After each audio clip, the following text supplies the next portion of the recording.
I broke down over 337 funnels from some of the top coaches and gurus out there, and I've worked with multiple 5 and 6 figure entrepreneurs to build out AI VSLs that converted at 11.8%. And today I'll be giving you the exact systems I use to create 6-figure VSLs with AI. Let's get into it. We're going to go ahead and break down why every AI VSL is garbage, the pre-AI research phase, how to actually objection handle, how to go ahead and ask for market research from your prospects, exactly which questions to fill out when on calls with your prospects, how to be specific with your offer, and how to collect proof and numbers from your clients. There's also the prompt architecture, what a killer and bad prompt will look like, what exactly the 5-pillar prompt creation strategy is, and how to follow it to make killer prompts every single time. The 3 biggest murderers of every single prompt that you need to avoid that a lot of people don't even know about, exactly which LLM to use for creating copy and for specific purposes. The VSL structure blueprint, which is the exact structure that any high converting VSL uses, the exact 8-step blueprint that they use to convert anybody into literally any offer using the power of words. Then there's also the voice injection, how to actually make AI sound like you, the 3 pillars of voice injection with context profiles, the examples, knowledge files, the exact blueprints that you need, and of course, all the examples in between. And then the conversion psychology layer, which is the social proof, the risk reversal, and of course, the offer value stacking throughout it. And of course, at the end of the video, I'll be giving away my exact VSL creation prompt. So let's just get straight into it, starting off with why every AI VSL is garbage. So here's a generic AI VSL versus one that converted at 11.8%. I'm pretty sure you guys can quickly see the differences between these two quite fast. Obviously, you can't read them completely. This one's way longer. This one is kind of horrendous, I'm not going to lie. Over here, this is way better if you guys want to read through this. It has stories. It leverages stories. It's actually interesting for the watcher to keep watching. And the reason we made this long for one of these clients is just because he had a very invested audience. So it was specifically for his audience. It depends on the educational level of your audience, and that's how long your VSL should be. So if your YouTube videos or whatever are doing a lot of work, then your VSL should be quite short. And if they're not, then you want to make a long ass VSL because you basically want to cram as much nurturing and conversion into as little time as physically possible. And basically you're picking up the slack from your content. And here are the 4 main pillars that are making this specific AI VSL way worse than this one that converted at almost 12%. First of all, there's the generic voice. AI sounds like literally everybody else because it's a mashup of billions and billions of parameters. Missing psychology, which is that AI is just an info dumper. It doesn't even know when to use psychology. The garbage inputs that people put into AI and how that results in garbage outputs. And of course, the lack of funnel integration, which results in confusion for the prospect, which is instantly going to make them very unlikely to buy. The confused prospect does not buy. And this is the exact system that is separating you from people like Iman at $3 million a month, like people like Brez at $1.2 million a month, like people like TJR at $900,000 a month, and people like Luke Alexander, $200,000 every single month. All of these guys are probably using AI for their VSLs. And even if they're not, you can get far ahead of any copywriter just by using exactly what I'm going to talk about in this video. So what actually are they? Well, it's kind of in the name. They're AI generated VSLs. And the main prompt that you need to use for these VSLs is the most important part. But before I get into all of that, there's only a few people that actually would want to, go ahead and take advantage of this. This is not for everybody. It's only for people who want to stop burning 20+ hours every single month rewriting VSLs that still sound generic. People who want to stop burning through $50,000 to $100,000 in wasted ad spend on a VSL that doesn't even convert. And of course, people that are sick of sounding like everyone else and losing deals to coaches that actually stand out in their market. These people, if you're one of them, you can go ahead and tap into a huge VSL engine. I'm going to show you exactly how to do this. A huge VSL engine that you already have, not a template, a tool that's trained on world-class copy, a tool that when you talk to it right, will pull VSLs that sell, even if there is no absurd guarantee, a $5,000 plus price tag, and the product isn't even that great. And the tool I'm talking about here is, of course, LLMs or AI. Because think about it, what data is AI trained on? World-class copy from some of the greatest marketers in the world in basically history. The people it's trained on have spent lifetimes polishing their craft and making it better over time. Like, as you can see, David Ogilvy, you can see Russell Brunson, Eugene M. Schwartz, and there's so many more that people that AI is trained on. And these guys have spent decades, years of just writing copy all day, all night. How do you expect to compete with them? Exactly. You can't really do that. So you might as well use the biggest tool that you have at your disposal, which is AI, to just make copy that's almost better than what they can do. So how do you actually take advantage of this? Well, it's going to be using the exact framework that I give away in this video. The pre-AI research phase, the prompt architecture, the VSL structure blueprint, the voice injection, the conversion psychology layer, all of that. I spent hundreds of hours learning and implementing all these tactics that I'm talking about. And you will get all of this plus my exact VSL creation prompt within this singular video. So if you don't have the attention span of a goldfish, and hopefully you don't look like that, and if you watch until the end of this video, you're going to learn exactly why everybody's VSL sucks, how to use AI VSLs with 100% effectiveness, the secret AI VSL formula, how to make your AI VSLs sound like you, and an exact game plan for you to create your own 6-figure AI VSL within the next 72 hours, starting right now. Now we're going to go into the pre-AI research phase. Most people skip this, which is an absolutely massive mistake. Because AI cannot know what you don't tell it. If you don't tell it exactly what you want, if you don't even know yourself what you want with the pre-AI research, if you don't even know your ICP well enough, how is AI supposed to give you a proper response? It just can't. So step one to actually avoid this and do this is the audience deep dive. You need to do competitor VSL analysis. So steal what works, skip what doesn't. You want to do the objection mapping. You want to go through entirely the outcomes, and of course, the proof or real case studies that you need to go over. So let me go ahead and detail exactly how you're going to do all of this. For competitive VSL analysis, you just want to go to YouTube or Instagram, search up what you do, open every single bio link in a brand new tab, and then copy every headline, thumbnail, and video that you see on their landing page into a spreadsheet or a board. I personally like using an app called Milanote for this. You can go ahead and Google this. I like using it in general for, I guess, storyboarding or idea generation, just because I like it. You can also use Miro if you would like, or you can use Excel or Google Sheets or even maybe Google Docs if you really like that.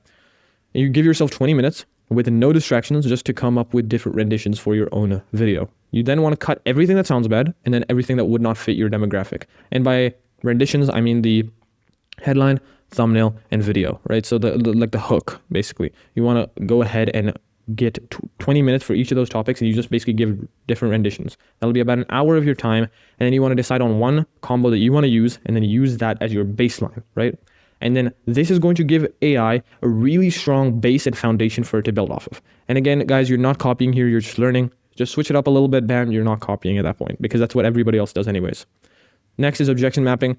There are a few ways about going about this. So you can go for Instagram, YouTube, emails, X, or Twitter, and it'll depend on which platform you're biggest on. So if you're on Instagram and you're under 10K followers, you want to DM your followers, ask them questions, and then hop on calls with the most talkative ones.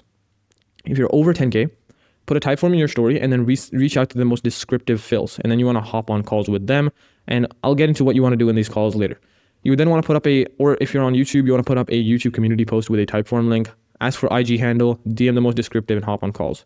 For emails, you want to email your list with a type form link. Do not try to sell them on this email because you're already asking them for something. If you already are asking them for the type form fill and then you put in another CTA, it's just going to be very confusing. So please don't try to sell them on this email. You can send them another email to sell them later.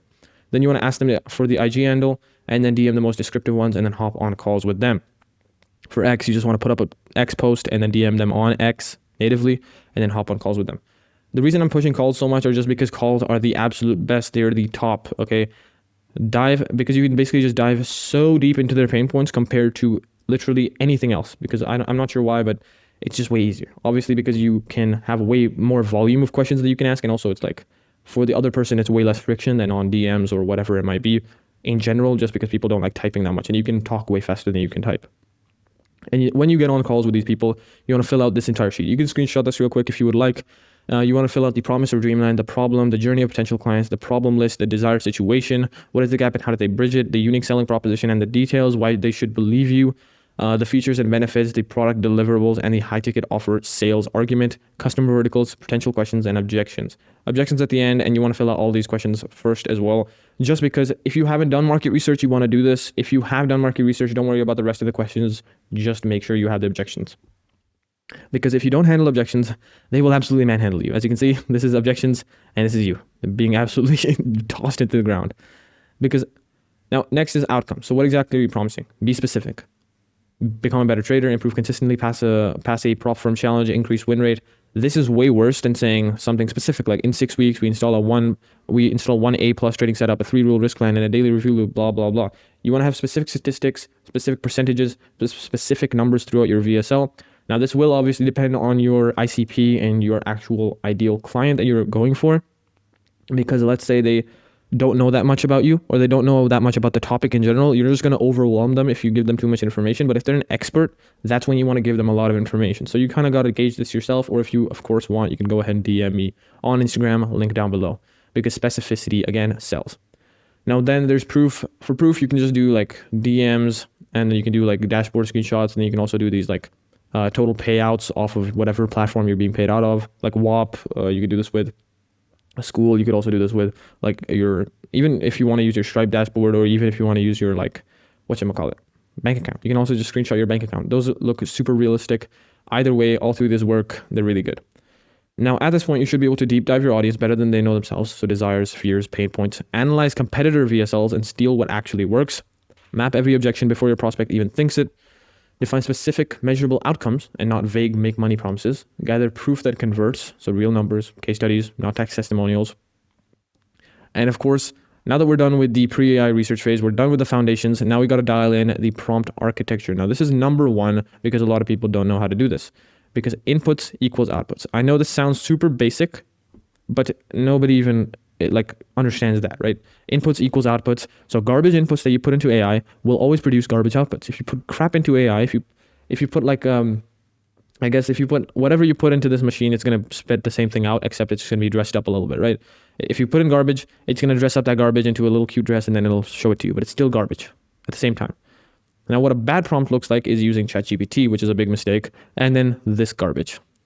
A killer prompt would look something like this, and obviously this is the same prompt that I'm going to be revealing at the end of the video, so I'm not going to be able to show you exactly this, but this is also another reason that this is so much better than the other one is just because you're using Claude, you're not using ChatGPT, because Claude is way better than ChatGPT at copywriting. And I'll get into the exact LLM you need to use at the end of this section.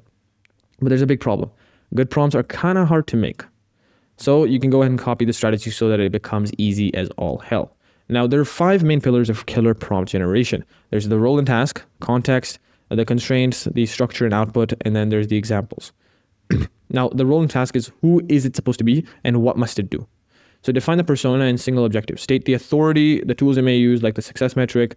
Avoid vague verbs, so you don't want to be generalized. You want to be specific with exactly what you want from it. And if something is unnecessary, cut it. Make it as short as possible. For example, you are a fintech PM, ship a one-pager comparing Stripe versus Aiden, decision ready. Something like that. Context is what background, inputs, and situational details matter. Give it audience, goals, prior attempts, source snippets, links, constraints known so far, like mentioned environment, data shape, stakeholders. And if you give it more context in the situation, it will result in fewer guesses later. So you also want to paste only the relevant bits, and I'll get into why you want to do this later as well. And by the way, you got to remember, you want to feed this everything that you learned in research. So if you learned whatever you learned over here, you're just supposed to feed this into this these 5 pillars. Constraints. So what limits, rules, and must nots apply? Set the scope, length, tone, reading level, budget, time caps, brand or style rules, confidentiality, tools allowed, anything forbidden. And you want to prioritize this with must, should, can. And that just basically means if it has to do something, write must. If it should, then but it's not really necessary, you can just write should. And of course, if it can, if up to it, like basically you can be like, it's kind of up to the AI whether or not it thinks it should do that, then you can just say can. And harder constraints will actually prevent drift, so you'll get a more specific answer each time. So the harder you put constraints in, the less creative AI will be, which is also a good thing or a bad thing. It'll depend on exactly what you want. I'd recommend putting in quite hard constraints and filling out all of these things. Structure and output. So what exact shape should the answer take? So specify the format, like headings, bullet order, table columns, JSON schema, name files if it's actually needed, and include some validation notes, which basically means, hey, after you're done with this, validate it by following these specific notes and nothing else beyond this format. Now then examples. Now examples is the biggest lever that you can pull within AI, or I guess in AI automation, or not AI automation, but in prompts in general. If you give it good examples, if you show AI exactly what good and bad looks like, and you show a gold example and near miss, you will get exactly what you asked for. Because why would you give it like 1,000 words when you can just show it a picture of exactly what you want, right? It doesn't make any sense. Because examples just calibrate the tone, the depth, and the structure really fast. This is the massive effect examples have, just to hammer this home. As you can see, this is a quick graph that shows 0 shot versus 1 shot versus few shot prompting. And a 0 shot basically just means there's no examples at all. 1 shot means that there's 1 example, and a few shot means that there's about 5 examples in this situation. There's a 5% difference between multi-shot and 1 shot, or 0 shot. That might not seem a lot to you guys, right? But let me hammer this home of how effective 5% will actually be when it comes to AI, right? I have this little bit of a graph right here. Let's say you're a pro at AI, prompting, and then you're versing an intermediate. Okay, both of you are learning at the same time, and you were able to go in the span of a year from 90% AI proness to 92%. You only improved by 2%, allegedly, and then the intermediate only improved by 10% in the same time. So you improved 5 times as much as you, right? No, he did not. Because AI, as you get better at AI, the growth that you experience is exponential. So when you basically optimize everything that you have within AI, for example, you put in examples, you put in input length, you know everything about time budget, blah, blah, blah. If you know all of those things and you put them into a prompt, each 1 or 2% is something you should be fighting for, because that is going to give you a double or triple as good of a response than previously. That's how insane it is. So the pro that went from 90% to 92% is probably getting twice as good of a response compared to the intermediate who went from 80% to 90%, who's probably only getting like 1.5x as good of a response. It's quite crazy, but this is actually a greater improvement than this. Yep. It's a bit of a mind boggler, I guess.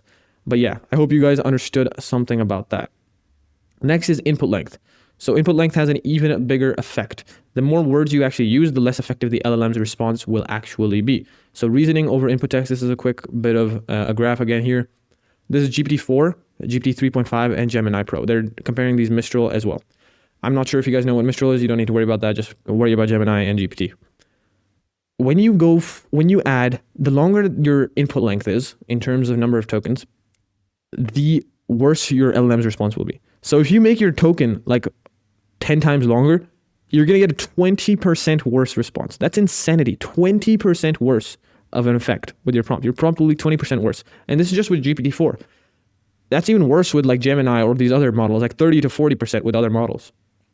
Obviously, this is getting way better with the newer models with GPT-5. Maybe with the GPT-5, it's like 10%, but still, that's a huge difference. Just to hammer this home, this is how easy it is to make a prompt stupidly long, right? As you can see, this is the same exact prompt, except I just put it into AI and made it longer. This is the same prompt, except I just made it longer.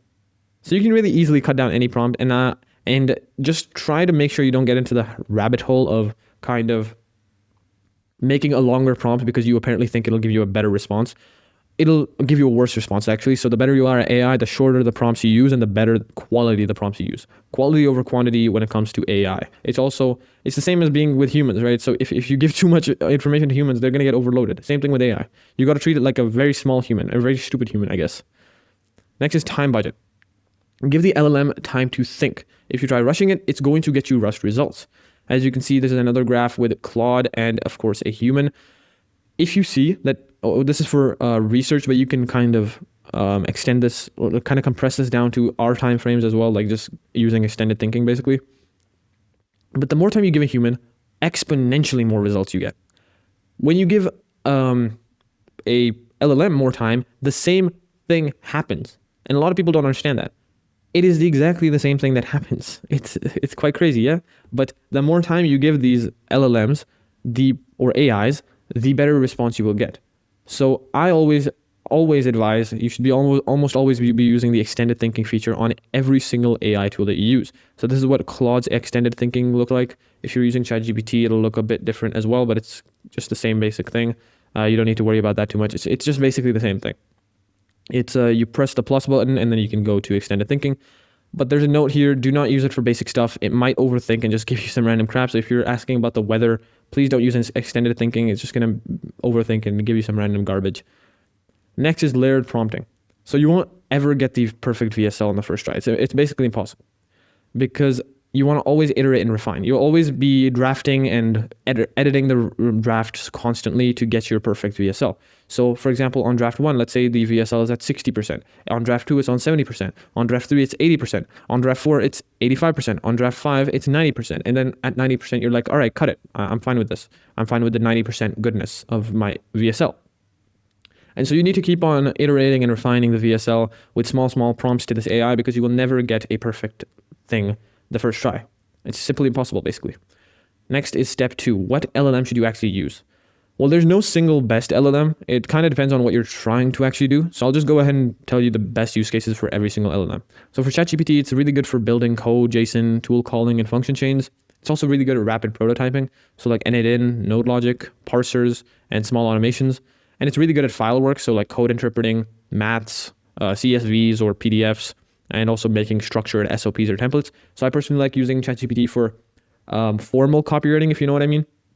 And just stuff you kind of need for a company to run, and then you can kind of easily just export that as a file. But please never use ChatGPT for copywriting. For God's sake, do not use ChatGPT for copywriting. It's the worst thing you can do. Claude is the best. Next is Gemini. So Gemini is very multimodal, so it's very good at taking in images, long videos, and stuff like that. It's really good for like, watch this video and give me exact steps, and it plays pretty nice with Google's services and stuff like that. So if you want to show a picture or long videos that you need like breaking down with Gemini, you can do that. It's really good. Next is DeepSeek. It's a really cost-efficient grinder, so you can use big batches, long logs, and transcripts, and it has really strong coding and math. So it's very good for iteration loops and fine-tuning experiments that you've already kind of gotten the baseline for. You want to use this usually when you need like lots of tokens for very cheap, without really any fancy tools. So if you're using like a huge ass project, like 300 pages or something, that's when you want to use DeepSeek. Then there's also Perplexity, which is really good at live web research with citations, and like it gives you very fast briefs, source comparisons, claims verifications, and it's just generally a really good information grabber or researcher on just current info in the world. And then there's Claude, my absolute GOAT LLM. I love Claude in general. It's exactly what I use for almost any copywriting. You should always be using Claude for copywriting no matter what. It's long context king, so it's really good at books, contracts, mega transcripts, and it gives clean outputs. It also has really polished writing, so it's very good at tone control as well. Very good for copywriting, again, as I said before. So if you know how to use Claude, it can be killer for copywriting. It also has a reliable multi-step reasoning, and of course, context engineering for agents. I would always recommend for almost anything you need to use Claude, and I personally only really use Claude and ChatGPT. I should probably be using more of these LLMs, but I kind of don't really feel like it, you know what I mean? The little bit of a downside with Claude is that it is quite expensive when it comes to tokens, especially if you're using like Claude Opus. Claude Opus is really expensive. So the goals here are you should be able to by now write killer prompts loaded with context, tone, psychology, pain points, and proof. Layer your prompts, hook, body, and close instead of just asking for everything at once. Iterate 5 to 10 times to polish AI output until it sounds like you. Feed AI everything from research phase to get quality scripts and not just generic trash. And of course, know exactly which LLM to use for any task. All right, we got the prompt architecture absolutely dialed in at this point. We got the AI research dialed in. We got the foundations dialed in. And we know exactly why every AI VSL is garbage. We move in to the VSL structure blueprint. As you can see, this part is where it gets serious. What I'm about to show you is the anatomy of every winning VSL. It doesn't matter the niche, it doesn't matter the offer, it's the exact skeleton that any good VSL will use. The structure is so powerful, it can be used to do a lot of wrong. And a lot of people will think I'm over-exaggerating this, but I'm being serious. It can be used to do a lot of wrong. You can sell people things that they don't need, you can manipulate them, you can lie. If your offer sucks or you're lying, this just literally makes you a better scammer. Don't be that person, just don't, all right? But if you aren't building a scam operation, this will print money, a lot of it. So step 1 for this is go ahead and start off with the hook and pattern interrupt, plus a big promise, plus credibility. What you're doing here is that you're slamming the brakes on their autopilot. You're giving the brain novelty, something new, and a clear win, as well as a reason to trust you. Do it in about 1 to 2 sentences. A simple formula for this is the pattern interrupt plus a specific outcome with a number, plus a risk reducer or a status cue. For example, start with like wait, hold up, or real quick, so they're loop breaks, then attach or drop one specific number plus a time frame, then attach a credibility cue. So for example, it would be social proof, access, prize, or status. Keep it very messy and human, don't keep it formal as all hell. Do not do that. Use something like this, like wait, hold up, or real quick. Step 2 is agitate. Paint the pain with specifics and not generics. What you're doing here is you're making stay free or do nothing feel expensive, not by shaming, but by showing them the basically ignorance cost that they're facing all the time. The simple formula for this is path A is common, cheap, and slow. Path B is super cool and rare and paid and fast. Then you also want to name the hidden costs of A. So it's A is really bad because you're gonna, your family is gonna be not rich in the future, I guess. How to say this? It's just most people do X and that's fine, but the people who get Z outcomes do Y because of private access implementation or whatever you're selling, right? And you just want to say your dream outcome. The people who get that dream outcome, they do this. And so you kind of become desperate being hey, I need to do that now if I want to get my dream outcome. You also want to list the hidden costs of path A in normal words. So weeks wasted, generic advice. You also get crowded rooms. No one's looking at your exact situation, blah, blah, blah. You can do something like that as well. I would recommend that if you're doing something for example, if you're trying to sell them a high ticket offer and you're saying, hey, the thing you can do here is you can hop off this call or whatever, or you can be you can hop off this page and never do this again, or you can actually take advantage of this, then I would recommend, hey, yeah, say that the path A is weeks wasted, generic advice, crowded rooms, say that. But if you're selling something, if you're upselling from something free, I would not recommend you do that, especially if it's an event, because then people will underhype the free event. And even if you hype up the paid event, it's still going to result in them not showing up for the free event, which again is going to result in a pretty bad, result overall. Then there's step 3. There's the solution, the unique mechanism, why everything else actually failed. Because people have probably gone through a lot of stuff before. They've seen all this stuff before. They think they know everything. And now you just have to basically tell them, hey, you just messed up. They were all wrong. And you have to explain why are you different and why are you not going to burn them as well. Here, what you're doing is you're not just saying, buy X. You're saying why. You're explaining why X works or the mechanism works so that belief actually goes up. Simple formula for this is the name of the paid lane plus mechanism or the thing that makes it work, and then because of statement. How to say it is basically we put you in private rooms, give you advanced implementation content, and you get direct Q&A with me because it's tailored and real time. You install, not just learn. You also want to spell the mechanism in verbs. So diagnose, prioritize, implement, feedback loop. That basically just means describe it. That's it. You just want to describe it and make it sound better than it actually is. Step 4 is proof, which is real numbers, case studies, before and afters. What you're doing here is that you're transferring belief with evidence, not adjectives. You want to show lots of small believable wins, a few medium ones, one big outlier, and then one person like me edge case. And you want to basically give that edge case so that they are oh, this guy has actually helped people that are kind of similar to me. So I should probably, join him. He seems like he knows what I guess need, right? The simple formula to this is the volume stat plus a small wins list, a medium wins list, an outlier, and then an edge case that kills a common excuse. You say it like this. Here's what happened for folks. You then want to go over all the small wins. Then, of course, one guy did 111K in 45 days, which is a big outlier. Also, here's an anonymous handle who did 164K. So you see that you don't need to show your face. You want to keep this rapid fire and, of course, newest first if you can. Step 5, and this is almost done. We have 7 steps in total. What's included? Value stack and transformation. What you're doing here is you're listing concrete deliverables, adding bonuses, anchoring price high, and then revealing a low number, and then removing a risk with guarantee. You finish with who it's for identity language. This creates more value in their head, basically. The simple formula here is the deliverables list plus bonuses plus price anchors, so high to mid, then today's price, and then a frictionless guarantee plus an identity filter. You say it like this. You get 7 extra X, exclusive advanced content, live Q&A with me, plus Y, 7 winners get one-on-ones, and a Z, right? Normally this access is inside my expensive dollar amount program. So you want to tell them 2K, 5K, 10K. And even at X dollars, it'd be insane, maybe 300. Today, it's only $100 or Y dollars. If you don't love it, email us, 100% refund, no fuss. If you are the I want every edge person, this is for you. Again, you're hey, if you're this kind of person, this is for you. Then you're instantly targeting all of those people that are in your audience, and instantly you have made them more likely to buy. Then there's step 6, objections. You want to smash every single reason not to buy. What you're doing here is that you're preempting the 5 families of no. So money, time, belief, relevance, past burns. You want to keep each counter short with no arguing, and you want to make yourself sound like you're in power.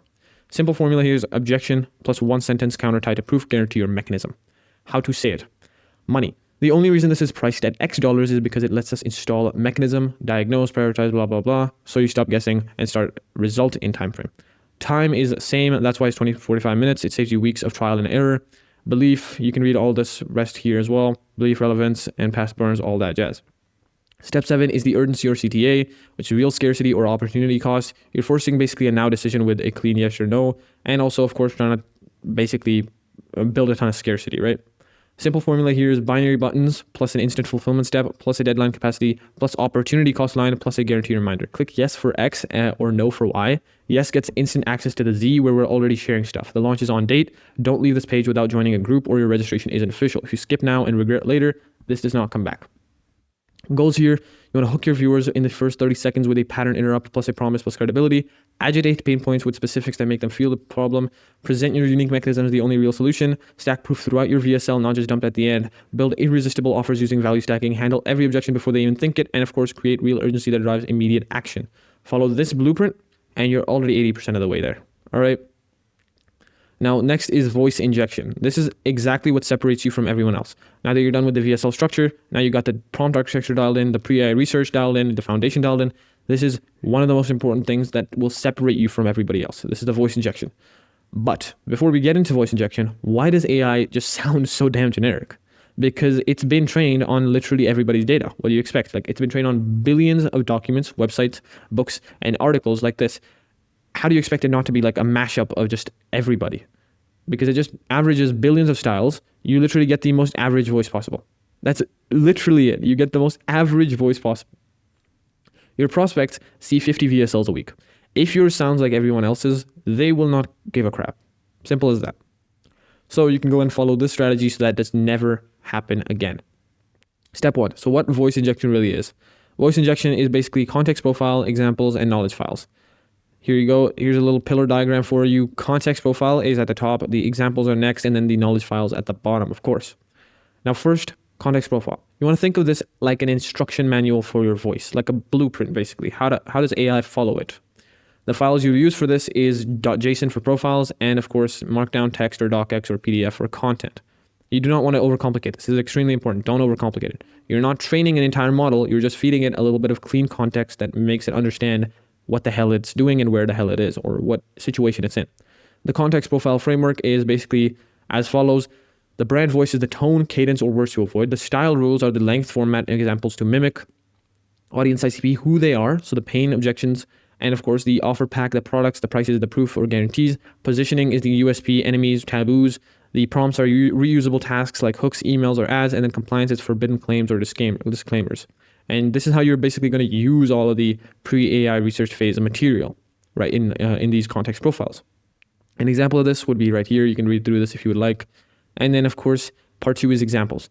Now, you want to always give 3 good samples and a bad sample label. Never do this. I recommend personally giving it a bad sample, but you really don't need to. 3 good samples is going to get you 99% of the way there. So just go ahead and give it 3 good samples. Don't overthink it too much. The way you do this is you want to grab your top 10 pieces of content. So that could be your like best hooks, emails, posts, etc. And then you want to basically label it. So for example, for me, I have an email swipe file with like my best emails with a Gmail with a label. And then I've got my best reel here. And then of course we got all of my YouTube content that you can put all the way together. You can use Miro for this. You can use Milano for this, whatever the hell you guys want to use. All those work. Also, you want to grab 2 to 3 bad examples. So label why they're bad, like too corporate, too long, off brand, etc. And you want to put all of this into a Notion doc. Very simple stuff. You just want to organize it within Notion. I personally like organizing basically my entire company within Notion, but you can go ahead and use this specifically to cleanly organize all these examples, export it into some kind of document, and then put it into AI. You also want to make sure to version this. I'll get into versioning in a second. Part 3 is knowledge files. The minimum facts need to be accurate. So this could be transcripts from something you like, documents, paid resources like courses. You can also transcript courses. You can also get books that you can put into it like PDFs, ebooks, and then of course, all of that stuff you can also do. You also want to version everything, as I said before, profile v1.2, examples v3, offers v1, so that when like output drifts, when you change something and it's like, what the hell is going on here? You know exactly which version to roll back to. It's kind of like a Control Z button on like a Word or something. Make sure you don't make any mistakes, basically. Now, every single prompt starts the same with like load profile v1.2 plus examples v3, task write 10 hooks. Plus, you can make this even more effective by using the same teachings that I taught before in prompt architecture right below right here. So you can go ahead and use those exact teachings and of course make this even more effective. Now, this should be your daily workflow. Morning, you want to attach the profile and generate content from the AI. At night, you want to basically, or evening, you want to promote the best outputs to exact examples. And here's the QA loop you want to follow. So score every single output, 1 to 5, via voice match, clarity, and proof use. Then after that, you want to make sure that if it's below 4, you want to fix it manually and then add the fixed versions to examples so that the AI constantly iterates and gets better each time. At this point, you should be able to build a reusable context profile that stops AI from drifting, like tone, rules, audience, offers. Curate 10 gold examples plus 3 bad examples so AI learns by pattern, not just adjectives. And of course, version everything like profile v1.2, examples v3, so you can roll back when output breaks. Use one repeatable prompt structure like load profile plus examples plus task, and then run a daily loop, generate in AM, promote winners to examples in PM. QA score outputs 1 to 5, upgrade the examples when you find better ones so you can constantly iterate. And then of course, most importantly, make AI sound like you across every tool, every chat, every output. And the biggest thing about context profiles is that you can literally just like move between LLMs and just plug in the same file and you will get the same results. It's pretty crazy, and that's why I just love context profiles in general. Now that we've dialed in the voice injection, our copy actually sounds like us, but again, AI does not know how to convert yet. We need to make sure that we know about the conversion psychology layer. People always buy on emotion, all right? So I know you guys probably have heard this 100 times before, but let me just say it one more time. People will always buy on emotion and then justify with logic. But the problem is that AI kind of defaults to pure logic, features, benefits, rational arguments. So it hasn't even beat this boss yet, and it's already trying to beat Floor 2's boss. It doesn't make any sense. Logical copy always informs. Emotional copy actually converts people. That's why in sales calls, if you know, the first thing you want to do is you want to always kind of get people emotionally on board with the actual idea of working with you. So for example, it would be like, why are you interested in working with us? What is your commitment? Blah, blah, blah, blah. Then you basically would be like, hey, this is the features, blah, blah, blah, blah. Because at this point, they've already been converted emotionally. But then at that point, you just hammer them with as many value propositions as possible. And then you're able to convert them logically as well, which is when you actually close the sale. So this is how we layer in psychology triggers manually. This is exactly what separates 2% from 8% conversions. Now, number 1 is social proofs. You want to always open with one killer proof, like 3.1x profit in 1 month, and then drizzle in lighter proofs. Newer is always better than older. As you can see, as time goes on, your effectiveness of your prompts or whatever else you make is always going to slowly go down. Risk reversal is make it safe to not buy. You want to ask yourself, like, what is their biggest fear? Wasted money, wasted time, looking dumb, being judged. You want to take that exact thing and then reverse it. A few risk reversals you can use is like fast refunds, outcome guarantees, hands-on trial, keep working with you for free, etc., etc., etc. And you also want to stack a primary guarantee with a behavioral guarantee. So for example, do XYZ. If you don't get result, we refund or coach free. And this just allows you to basically protect yourself from like bad clients, Karens, and scammers while still keeping your guarantee. As you can see, I'm very proud of this, this little freaking graphic. But yeah, next is value stacking. So price is obviously a number, but value should be an absolute pile. When they look at your price, they should be like, hey, that's so small. But then when they look at your value, it should be goddamn huge compared to the price. As you can see, it should be piles of money instead of just $1. An example of this is like if you're selling something at 5K and you're giving away $50,000 of value, that is a $45,000 customer surplus. Make the gap as obvious as possible and show that to the customer, right? You want to use prepayment discounts, uneven splits, like 633 payment schedule, prepay gets the best deal, all that stuff. That will allow the customer to basically understand how good your offer is. And also just whenever somebody's like kind of like, hey, I'm kind of not into this, then you can use these discounts and uneven splits so you make sure to get the same amount of money. But of course, you don't discount your product, but you still get the money in the end, right? The goals are, at this point, you seed microproof every 30 to 45 seconds, so logos, numbers, and clips, so belief never dips. Open with killer proof, drizzle in lighter proofs throughout, and then newer over older, of course, in numbers over adjectives at all times. Name their biggest fear, then reverse it with guarantees, so primary plus behavioral.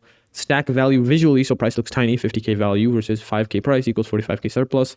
Anchor to cost of their problems, so they're already paying, you just need to get them to pay you. Then show your offer as relief. Use prepay discounts and uneven payment splits to nudge upfront cash. And of course, that is the entire conversion psychology layer dialed. And the thing that a lot of you guys were waiting for, finally, my exact VSL creation prompt. You can go ahead and just copy paste this, whatever it might be. As you can see, pretend to be the greatest direct response copywriter ever, blah, blah, blah. This first part is entirely role.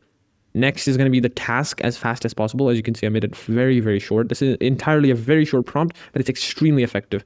Then it's going to be sure to not include charts in this VSL and only give me the text for the script. So this is a little bit of a constraint. I want the sales page to have a very strong attention grabbing headline. Insert sales page sequence here, example right here. And then also go into hero story mechanism, more context.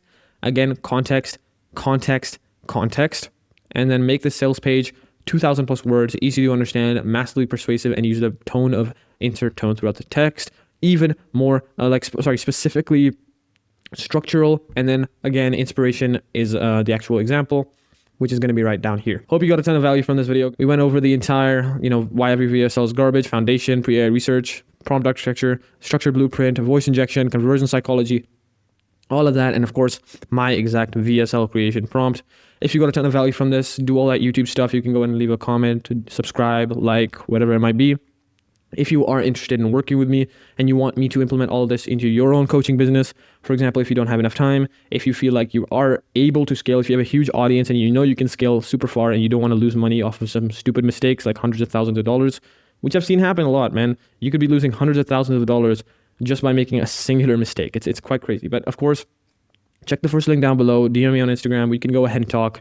If we vibe, we book in a call and we go from there. And if you, again, are interested in understanding the rest of your funnel and seeing if your foundation is strong, check out the AI funnel hacker in the second link down below in the description. And other than that, if you don't want to do any of that and you just want to watch another one of my videos, go ahead and check this one out right here because YouTube thinks that you'll like it. If you want to watch the whole funnel breakdowns playlist with upwards of $100,000 worth of sauce, go ahead and check it out right here. And if you want to leave a like and subscribe, which I would appreciate, subscribe right here and like down below the video. Hoping to see you in this next video. Goodbye.